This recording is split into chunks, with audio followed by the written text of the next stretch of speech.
मेरे YouTube channel पर आज मैं आपका फिर से स्वागत करती हूँ। आज हम पढ़ते हैं नमक के दारोगा कहानी। यह एक लघु कथा है जो प्रेमचंद ने लिखी थी। प्रेमचंद के बारे में हम पहले से जानते हैं कि वो कितने यथार्थवादी कहानीकार थे। तो आइए इस कहानी को हम पढ़ते हैं। इसका जो सारांश है इसे हम पढ़ते हैं और अंत में इससे कुछ बातें जो उभर कर आती हैं उसकी ओर हम ध्यान देंगे। नमक का दारोगा कहानी यह सिर्फ एक सब्जेक्ट के तौर पर पढ़ने के लिए नहीं है, यह हमारे जीवन की सच्चाई को छूती हुई कहानी है। आप इसे ध्यान से सुनेंगे तो आपको कहीं ना कहीं यह कहानी बहुत ज़्यादा प्रभावित करेगी और इसमें जो संदेश है वो आज के युग में इसकी महत्ता और भी ज़्यादा बढ़ती जा रही है, क्योंकि बेईमानी ने हर किसी को अपने वश में कर लिया है। तो आइए पढ़ते हैं हम कहानी नमक का दारोगा। नमक का दारोगा प्रेमचंद द्वारा रचित लघु कथा है। इसमें एक ईमानदार नमक निरीक्षक की कहानी को बताया गया है जिसने कालाबाजारी के विरुद्ध आवाज उठाई है। यह कहानी धन के ऊपर धर्म के जीत की कहानी है। धन जहाँ पर हार जाता है धर्म के सामने, उस आधार पर यह कहानी लिखी गई है। कहानी में मानव मूल्यों का आदर्श रूप दिखाया गया है और उसे सम्मानित भी किया गया है कि अब भी मानव के मूल्य, मानवीयता के मूल्य ही ऊंचे स्थान पर रहेंगे। सत्यनिष्ठा, धर्मनिष्ठा और कर्म परायणता को विश्व के दुर्लभ गुणों में बताया गया है। और इस कहानी के अंत में यह शिक्षा दी गई है कि एक बेईमान स्वामी भी एक ईमानदार कर्मचारी की ही तलाश में रहते हैं। कहानी आज़ादी से पहले की है। नमक का नया विभाग बना। विभाग में ऊपरी कमाई बहुत ज़्यादा थी, इसलिए सभी व्यक्ति इस विभाग में काम करने को उत्सुक थे। उस दौर में फारसी का बोलबाला था और उच्च ज्ञान के बजाय केवल फारसी की प्रेम की कथाएं और श्रृंगार रस के काव्य पढ़कर ही लोग उच्च पदों पर पहुंच जाते थे। मुंशी बंशीधर ने भी फारसी पढ़ी और रोजगार की खोज में निकल पड़े। उनके घर की आर्थिक दशा खराब थी। उनके पिता ने घर से निकलते समय उन्हें बहुत कुछ समझाया। क्या समझाया था उसे मैंने अंत में शामिल किया है, आप उसे जरूर सुनेंगे। जिसका सार यह था कि ऐसी नौकरी करना जिसमें ऊपरी कमाई हो और आदमी तथा अवसर देखकर घूस जरूर लेना। वंशीधर पिता से आशीर्वाद लेकर नौकरी की तलाश में निकल जाते हैं। भाग्य से नमक विभाग के दारोगा पद की नौकरी उन्हें मिल जाती है, जिसमें वेतन अच्छा था, साथ ही ऊपरी कमाई भी ज्यादा थी। यह खबर जब पिता को पता चली तो वो बहुत खुश हुए। मुंशी बंशीधर ने 6 महीने में अपनी कार्य कुशलता और अच्छे आचरण से सभी अधिकारियों को मोहित कर लिया। जाड़े के समय एक रात बंशीधर अपने दफ्तर में सो रहे थे। उनके दफ्तर से 1 मील पहले जमुना नदी थी जिस पर नावों का पुल बना हुआ था। गाड़ियों की आवाज और मल्लाहों के कोलाहल से उनकी नींद खुल गई। बंदूक जेब में रखा और घोड़े पर बैठकर पुल पर पहुंचे। वहां गाड़ियों की एक लंबी कतार पुल पार कर रही थी। उन्होंने पूछा किसकी गाड़ियां हैं, तो पता चला पंडित अलोपीदीन की है। मुंशी बंशीधर चौंक पड़े। पंडित अलोपीदीन इलाके के सबसे प्रतिष्ठित जमींदार थे। लाखों रुपयों का व्यापार था। बंशीधर ने जब जांच किया तब पता चला कि गाड़ियों में नमक के ढेले के बोरे हैं। उन्होंने गाड़ियां रोक ली। पंडित जी को जब यह बात पता चली तो वह अपने धन पर विश्वास किए बंशीधर के पास पहुंचे और उनसे गाड़ियों के रोकने के बारे में पूछा। पंडित जी ने बंशीधर को रिश्वत देकर गाड़ियों को छोड़ने को कहा, परंतु बंशीधर अपने कर्तव्य पर अडिग रहे और पंडित जी को गिरफ्तार करने का हुक्म दे दिया। पंडित जी आश्चर्यचकित रह गए। पंडित जी ने रिश्वत को बढ़ाया भी, परंतु बंशीधर नहीं माने और पंडित जी को गिरफ्तार कर दिया। अगले दिन यह खबर हर तरफ फैल गई। पंडित अलोपीदीन के हाथों में हथकड़ियां डालकर अदालत में लाया गया। हृदय में ग्लानि और क्षोभ और लज्जा से उनकी गर्दन झुकी हुई थी। सभी लोग चकित थे कि पंडित जी कानून की पकड़ में कैसे आ गए। सारे वकील और गवाह पंडित जी के पक्ष में थे। बंशीधर के पास केवल सत्य का बल था। न्याय की अदालत में पक्षपात चल रहा था। मुकदमा तुरंत समाप्त हो गया। पंडित अलोपीदीन को सबूत के अभाव में रिहा कर दिया गया। वंशीधर के उद्दंडता और विचारहीनता के बर्ताव पर अदालत ने दुख जताया, जिसके कारण एक अच्छे व्यक्ति को कष्ट झेलना पड़ा। भविष्य में उसे अधिक होशियार रहने को कहा गया। यानी जिसने ईमानदारी पर फैसला लिया था उसे ही चेतावनी दी गई। पंडित अलोपीदीन मुस्कुराते हुए यानी अपराधी धन के बल पर मुस्कुराता हुआ रिहा हो गया और बाहर निकल गया।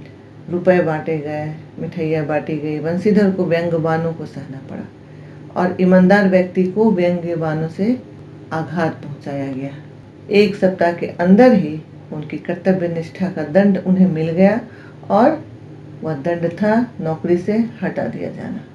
पराजित हृदय शोक और खेद से व्यथित अपने घर की ओर चल पड़े। घर पहुंचे तो पिताजी ने कड़वी बातें सुनाई। वृद्धा माता को भी दुख हुआ। पत्नी ने कई दिनों तक सीधे मुंह बात तक नहीं की। 1 सप्ताह इसी तरह बीत गया। संध्या का समय था। वंशीधर के पिता राम नाम की माला जप रहे थे। तभी वहां एक सजा हुआ एक रथ आकर रुका। पिता ने देखा पंडित अलोपीदीन है, झुककर उन्हें दंडवत किया और चापलूसी भरी बातें करने लगे। साथ ही अपने बेटे को कोसा भी। पंडित जी ने बताया कि उन्होंने कई रईसों और अधिकारियों को देखा और सबको अपने धन बल का गुलाम बनाया, लेकिन ऐसा पहली बार हुआ जब कोई व्यक्ति ने अपनी कर्तव्य निष्ठा द्वारा उन्हें हराया हो। वंशीधर ने जब पंडित जी को देखा तो स्वाभिमान सहित उनका सत्कार किया। उन्हें लगा कि पंडित जी उन्हें लज्जित करने आए हैं, परंतु पंडित जी की बातें सुनकर उनके मन का मैल मिट गया और पंडित जी की बातों को उनकी उदारता बताया। उन्होंने पंडित जी को कहा कि उनका जो हुक्म होगा वे करने को तैयार है। इस बात पर पंडित जी ने स्टाम्प लगा हुआ एक पत्र निकाला और उसे प्रार्थना स्वीकार करने को बोला। वंशीधर ने जब कागज पढ़ा तो उसमें पंडित जी ने वंशीधर को अपनी सारी जायदाद का स्थायी मैनेजर नियुक्त किया था। कृतज्ञता से वंशीधर की आंखों में आंसू आ गए और उन्होंने कहा कि वे इस पद के योग्य नहीं हैं। इस पर पंडित जी ने मुस्कुराते हुए कहा कि उन्हें अयोग्य व्यक्ति ही चाहिए। वंशीधर ने कहा कि उनमें इतनी बुद्धि नहीं कि वह यह कार्य कर सके। पंडित जी ने वंशीधर को कलम देते हुए कहा कि उन्हें विद्वान नहीं चाहिए बल्कि धर्मनिष्ठ व्यक्ति चाहिए। वंशीधर ने कांपते हुए मैनेजरी के कागज पर दस्तखत कर दिए। पंडित अलोपीदीन ने वंशीधर को खुशी से गले लगा लिया था। ये थी कहानी। अब हम इसके बारे में थोड़ी सी समीक्षा देखते हैं और कुछ खास बातें हैं जो आपको जाननी जरूरी है। आपको इसमें आनंद ही आएगा। हमें इस कहानी का पात्र वंशीधर सबसे अधिक प्रभावित करता है। वह ईमानदार, शिक्षित, कर्तव्यपरायण व धर्मनिष्ठ व्यक्ति है। उसके पिता उसे बेईमानी का पाठ पढ़ाते हैं, घर की दयनीय दशा का हवाला देते हैं, परंतु वह इन सब के विपरीत ईमानदारी का व्यवहार करता है। वह स्वाभिमानी है। अदालत में उसके खिलाफ गलत फैसला लिया गया, परंतु उसने स्वाभिमान नहीं खोया। उसकी नौकरी छीन ली गई। कहानी के अंत में उसे अपनी ईमानदारी का फल मिला और यह अंत ही होना चाहिए था कहानी का, और यही अंत होता भी है। अंत में सच्चाई जीतती ही है। पंडित अलोपीदीन ने उसे अपनी सारी जायदाद का आजीवन मैनेजर बना लिया। अब कहानी के कुछ पात्रों को हम देखते हैं जिसके माध्यम से लेखक ने समाज की सच्चाई को उजागर करने की कोशिश की है। यह बहुत ही रोचक पात्र है। पहला है वृद्ध मुंशी जो उनके पिता है वंशीधर के, दूसरा वकील और तीसरा शहर की भीड़। ये तीनों अपनी क्या क्या भूमिका अदा करते हैं समाज में, ये आप देखिए। वृद्ध मुंशी या वंशीधर के पिता है जो भ्रष्ट चरित्र का प्रतिनिधि है। उनके पिता एक अनुभवी पुरुष थे। समझाने लगे, बेटा घर की दुर्दशा देख रहे हो, ऋण के बोझ से दबे हुए हैं, लड़कियां हैं वह घास फूस की तरह बढ़ती चली जाती हैं। मैं कगारे पर का वृक्ष हो रहा हूँ, न मालूम कब गिर पड़ूं। अब तुम ही घर के मालिक मुख्तार हो। नौकरी में ओहदे की ओर ध्यान मत देना, यह तो पीर का मजार है। निगाह चढ़ावे और चादर पर रखनी चाहिए। ऐसा काम ढूंढना जहाँ कुछ ऊपरी आय हो। मासिक वेतन तो पूर्णमासी का चांद है जो एक दिन दिखाई देता है और घटते घटते लुप्त हो जाता है। ऊपरी आय बहता हुआ स्रोत है जिससे सदैव प्यास बुझती है।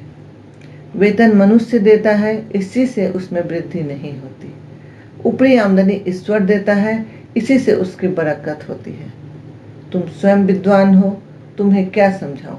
इस विषय में विवेक की बड़ी आवश्यकता है। मनुष्य को देखो, उसकी आवश्यकता को देखो और अवसर को देखो, उसके उपरांत जो उचित समझो करो। गरज वाले आदमी के साथ कठोरता करने में लाभ ही लाभ है, लेकिन बेगरज को दांव पर पाना जरा कठिन है। इन बातों को निगाह में बांध लो, यह मेरी जन्म भर की कमाई है। वे बेटे द्वारा रिश्वत न लेने पर उसकी पढ़ाई लिखाई को व्यर्थ मानते हैं और कहते हैं पढ़ना लिखना सब बेकार चला गया। इस तरह एक भ्रष्ट सोच के उनके पिता, जो अपने बेटे को भी वही सोच उसके दिमाग में भरना चाहते हैं, परंतु जो ईमानदार है उसे कोई फर्क नहीं पड़ता कि उसके रिश्ते वाले, उसके नाते वाले या उसके आसपास के लोग कैसे हैं। वह अपने ही सिद्धांतों पर चलता है और अपने सिद्धांतों पर चलने वाले लोग की ही जीत होती है। दूसरा हम पात्र देखते हैं। वकील समाज के उस पेशे का प्रतिनिधित्व करते हैं जो सिर्फ अपने लाभ की फिक्र करते हैं। उन्हें न्याय अन्याय से कोई मतलब नहीं होता, उन्हें धन से मतलब होता है। इस तरह से इन चीज़ों से संबंधित मैंने एक वीडियो बनाया है, महाजनी सभ्यता। उसमें भी कुछ बातें इस तरह की ही हैं जो समाज की सच्चाई को खोलकर हमारे सामने रखती है। आगे हम देखते हैं, अपराधी के जीतने पर भी वे प्रसन्न होते हैं। अगर अपराधी के जीतने पर प्रसन्न ना होते तो अपराधी की तरफ से लड़ने वाला कोई वकील कभी खड़ा नहीं होता, परंतु ऐसा नहीं होता है। हमने हर समय देखा है कि अपराधी जो घोर दंडनीय कर्म जिसने किया, कुकर्म किया है, उसके पक्ष में खड़े होने वाले वकील ज़्यादा जोर जोर से चिल्लाते हैं। और हमने हाल ही में देखा एक कांड जो निर्भया का कांड था, और उसके वकील की आवाज़ भी हमने प्रायः सुनी है टीवी पर, किस तरह से वो चीखता है और उल्टे वह स्वतंत्रता पूर्वक घूमने वाली लड़कियों को ही दोषी ठहराता है। तो अपराधी की तरफ से अगर खड़े होने वाले वकील ना हो, वकीलों का यह चरित्र ना हो, तो अपराधी तो ऐसे ही डरेंगे, परंतु ऐसा नहीं होता। आगे देखिए, वकीलों ने यह फैसला सुना कि अपराधी जीत गया और उछल पड़े। स्वजन बांधवों ने रुपयों की लूट की, उदारता का सागर उमड़ पड़ा। उसकी लहरों ने अदालत की नींव तक हिला दी। धन की जो लहर थी, दौलत की, उसने अदालत की नींव हिला दी। यानी सच्चाई को एक किनारे रख दिया जाता है और झूठ दौड़ता उछलता बाहर निकल जाता है। तीसरा हम देखते हैं, इसकी भूमिका रहती है समाज में शहर की भीड़। शहर की भीड़ तमाशा देखने का काम करती है। उन्हें निंदा करने व तमाशा देखने का मौका चाहिए। उनकी कोई विचारधारा नहीं होती। आरोपी की गिरफ्तारी पर शहर की भीड़ की प्रतिक्रिया देखिए। दुनिया सोती थी पर दुनिया की जीभ जागती थी। सवेरे देखिए तो बालक वृद्ध सबके मुंह से यही बात सुनाई देती थी। जिसे देखिए वही पंडित जी के इस व्यवहार पर टीका टिप्पणी कर रहा था। निंदा की बौछार हो रही थी, मानो संसार से अब पापी का पाप कट गया। पानी को दूध के नाम से बेचने वाला ग्वाला, कल्पित बनाने वाले सेठ और साहूकार, ये सब के सब देवताओं की भांति गर्दनें चला रहे थे। जब दूसरे दिन पंडित आरोपी अभियुक्त होकर कांस्टेबलों के साथ हाथों में हथकड़ियां, हृदय में ग्लानि और क्षोभ भरे, लज्जा से गर्दन झुकाए अदालत की तरफ चले तो सारे शहर में हलचल मच गई। मेलों में कदाचित आंखें इतनी व्यग्र नहीं होती होंगी, भीड़ के मारे छत और दीवार में कोई भेद न रहा। ये भीड़ की भूमिका होती है किसी भी मसले में। तो यह था नमक का दारोगा कहानी का सारांश, और कुछ उसमें से रोचक चरित्र हमने निकाले। आपको यह कहानी बहुत पसंद आएगी, और यह कहानी हम लोगों ने बहुत पहले से पढ़ी है, तो आप इसका आनंद लेकर अगर कहानी को समझने की कोशिश करेंगे तो आपको यह बोझिल नहीं लगेगा। और आपने देखा ही कि आने वाले समय में नई शिक्षा नीति में सिलेबस को बोझिल नहीं होने दिया जाएगा, और इस तरह से उसका पैटर्न चेंज हो रहा है कि आप आनंद में खुद को जज करते हुए पढ़ाई अपनी पूरी कर सकते हैं, और यह पढ़ाई आने वाले समय में रोजगार परक होगी। और ये सारे चरित्र जो हमें सीख देते हैं, उसे अवश्य हम सभी अपने चरित्र में अपनाने की कोशिश करेंगे। मेरा यह वीडियो देखने के लिए आपका धन्यवाद। अच्छा लगा तो अपने दोस्तों के साथ शेयर करें। सब्सक्राइब नहीं किया है तो इसे सब्सक्राइब जरूर करें। धन्यवाद।